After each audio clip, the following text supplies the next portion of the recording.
नाज़रीन, नौशर अफरोज़ में अवां खे अपडेट कंदालूं। रिपोर्ट करे रहिया रिज़वान अली जुमानी। SSP नौशर अफरोज़ मीर रोहिल खोसो जी सख़्त हिदायतुनि खां पोइ मोरो SHO अली अकबर खोखर CIA सां गॾिजी गॾियल कार्रवाई करे 2 किलो आइस ऐं 150 ग्राम हेरोइन, 210 ग्राम चर्स ऐं 660 नशे आवर सुपारियूं समेत 3 मंशियात फ़रोशन हर एक वकास पेचूहो, आशिक अली मक्सी, रोशन अली माची खे सग समेत अॾे तां गिरफ़्तार करे मंशियात एक्ट तहत केस दाख़िल करे चालान करे छॾियो आहे।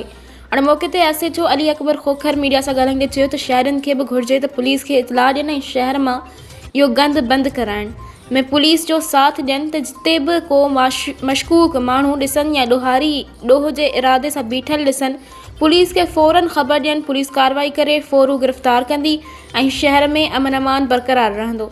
SHO मोरू मंशियात फ़रोशन समाज दुश्मननि खे वार्निंग ॾिनी आहे त ॾोहनि जी दुनिया खे अलविदा करे मोरो थाणे ते अची पेश पवनि।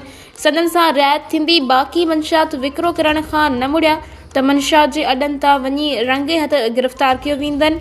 SHO मोरो जो अहिड़ो बयान जारी करण ते मंशियात फ़रोशन, जुआरियुनि, ॾोहारियुनि, डीलरनि समेत फ़हाशी अॾनि हलाईंदड़नि में थरथलो मची वियो आहे।